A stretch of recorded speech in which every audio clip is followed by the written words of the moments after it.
My friends, I am grateful to Jim Gibson for purchasing this sermon topic and for sharing his wisdom and passion with us today. You know him, you love him, Jim Gibson.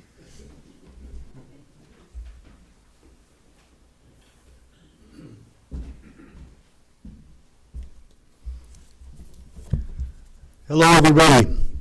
I am Jim Gibson, and good morning. Can you all hear me? Yeah. Good. I have to say, first of all, that the idea that the morning fishing is wonderful is a bit of a myth. Dusk is really the best time, although the morning fishing is based on the drift of the nymphs that come down streams in the morning, and it is productive. But the hatches at dusk generally are better.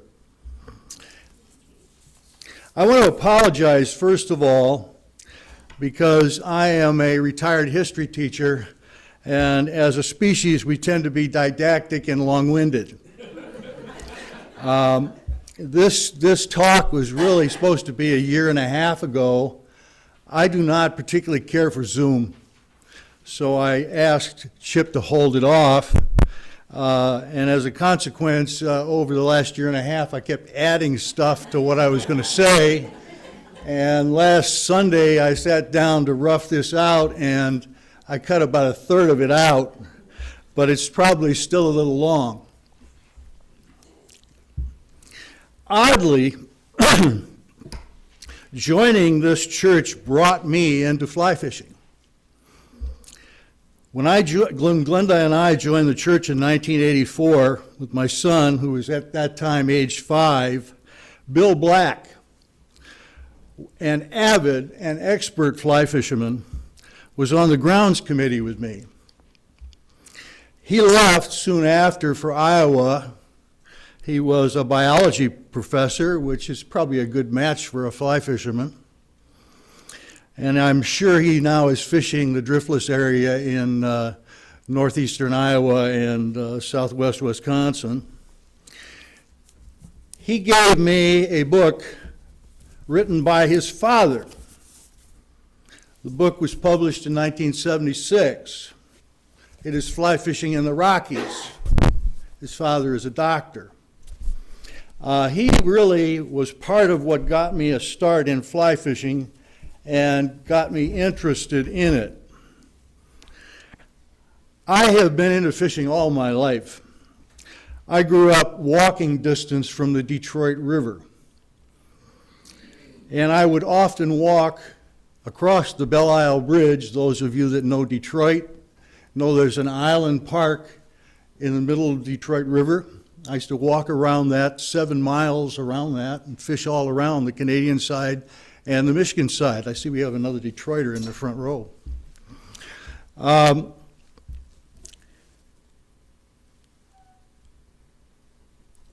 After I got into junior high and late junior high, I started to move away from fishing and got into football and track and got away from it, but it never left me.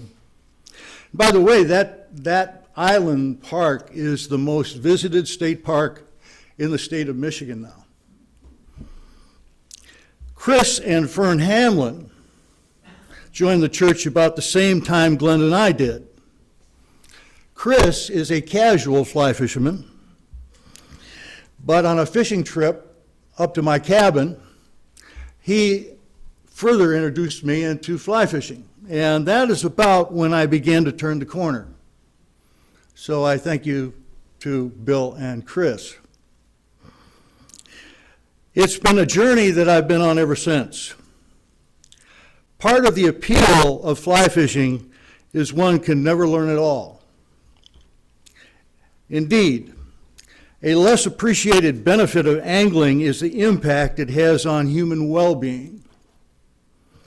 Just being out in nature, listening to the soothing sounds of water, and watching your fishing line in the water has been found to alleviate stress. The charm of fishing is that it is the pursuit of what is elusive but attainable, a perpetual series of occasions for hope. Fishing is not an escape from life, but often a deeper immersion into it all of it. The good, the awful, the joyous, the miserable, the comic, the embarrassing, the tragic, and the sorrowful.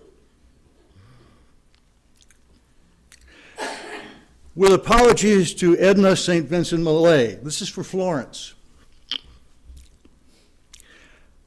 My fly rod broke at both ends. It did not last the day. And all my foes and all my friends, heed to what I say. Do not assemble a fly rod indoors and attempt to navigate through 2 screen doors and around ceiling fans.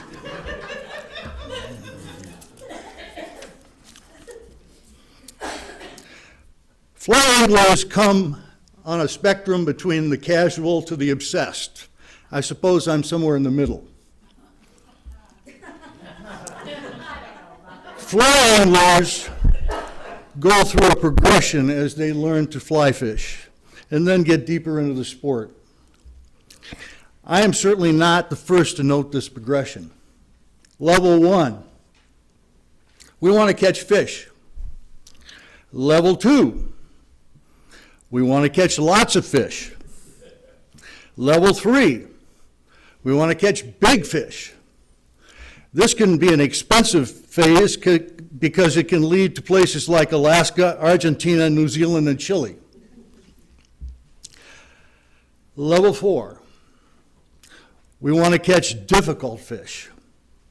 This can be anything from a big brown feeding in shallow water to a 6-inch brookie in a small stream holding in a spot with an impossible drift. Level 5, we're just happy to be out there fishing. That said, I believe that there's a fishing gene and that the love of fly fishing is innate. I am not proselytizing any of you to fly fish. Fly fishing is hard. Think twice. It has a steep learning curve. Fly fishing saw a huge spike in popularity back in the 1990s when Robert Redford's River Run Through It was released in the theaters. Then eventually it died down again as people learned that this is not a skill one develops overnight. Fishing is hard, but it feeds the soul for some. It has that in common with gardening and quilting.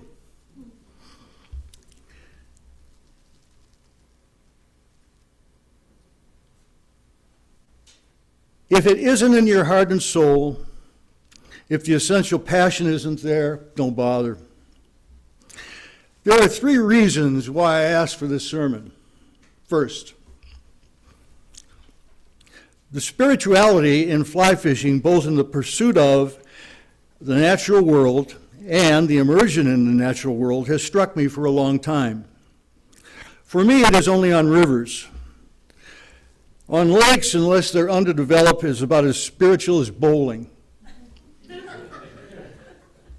It is a journey of why you fish, not necessarily to fish.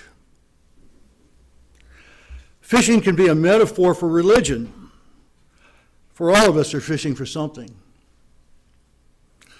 Second, 30 years ago, although I have an English minor, Chris Hamlin made me aware of fishing writing.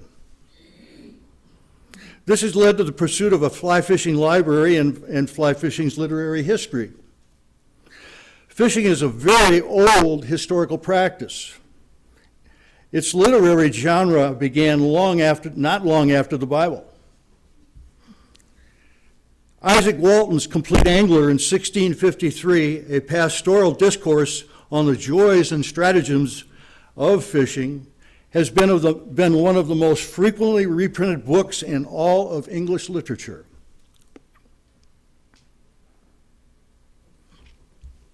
Isaac Walton in The Complete Angler states, "Oh, sir, Doubt not, but that angling is an art, and an art worth your learning.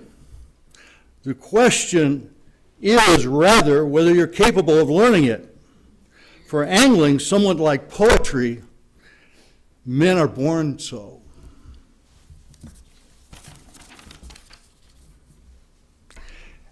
Arnold Gingrich, a famous fly fisher and founding editor of Esquire magazine, not related to Newt,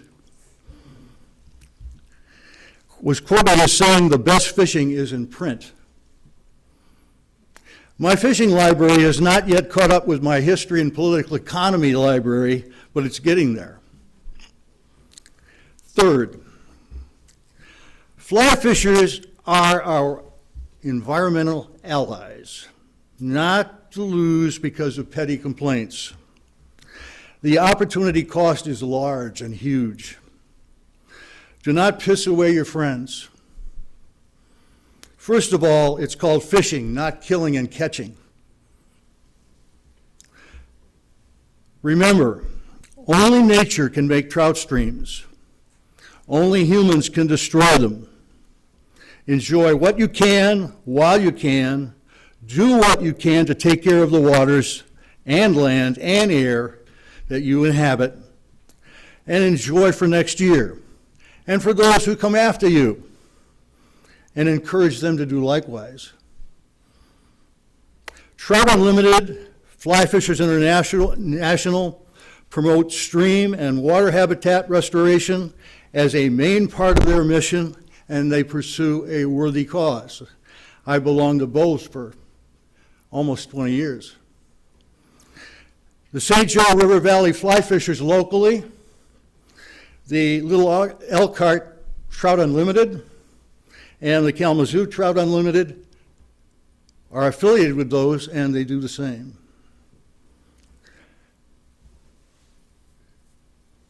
I'm going to introduce this reading by telling you a little bit about the man who wrote it.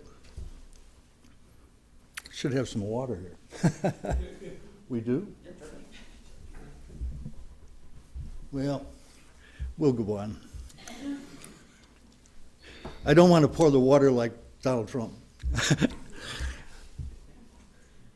John Volker was a fly fishing icon and famous author.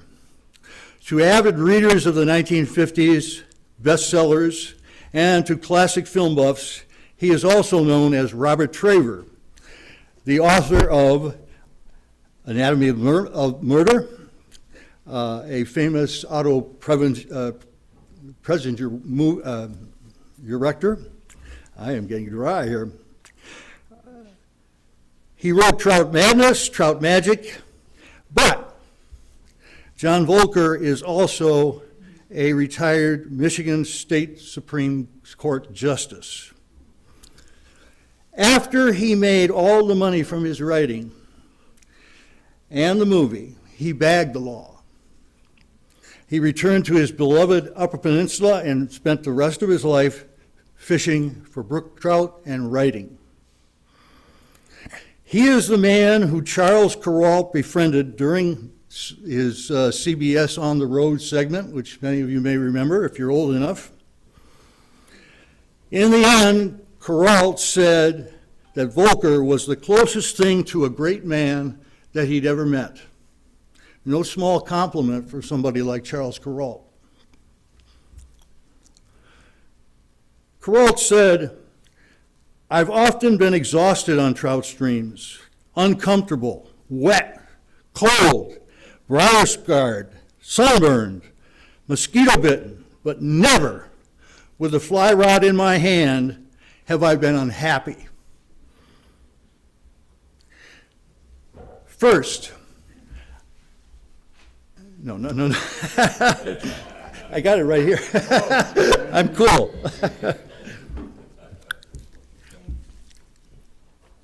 First, I want to warn you, this was written in 1964 by a 60-year-old man.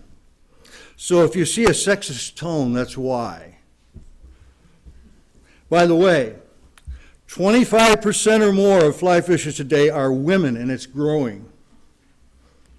Michigan Fly Girls have been around for over 25 years. My wife has been a member almost that long. If you want good information about women in fly fishing, check them out. This testament is revered by multitudes. I have it framed in my house and at our cabin.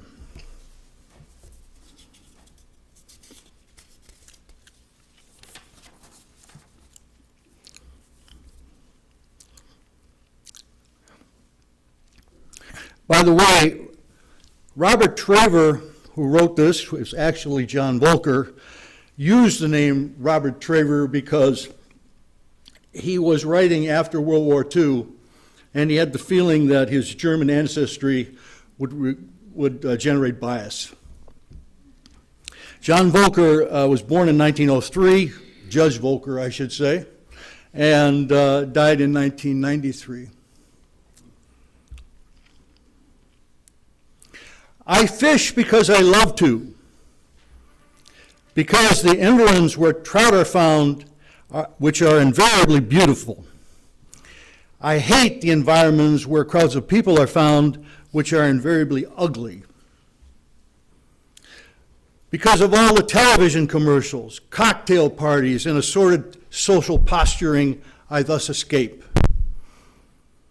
Because in a world where most men spend their lives doing things they hate, my fly fishing is at once an endless source of delight and an act of small rebellion. Because trout do not lie or cheat and cannot be bought or bribed or impressed by power, but respond only to quietude and humility and endless patience. Because I suspect men are going along this way for the last time, and I, for one, don't want to waste the trip. Because mercifully, there are no telephones on trout waters. Because only in the woods I can find solitude without loneliness. Because bourbon out of an old tin cup always tastes better out there. Because one day I will catch a mermaid. And finally, because not because I regard fly fishing as so terribly important, but because I suspect so many of the other concerns of men are equally unimportant and not nearly so much fun. Thank you for your attention.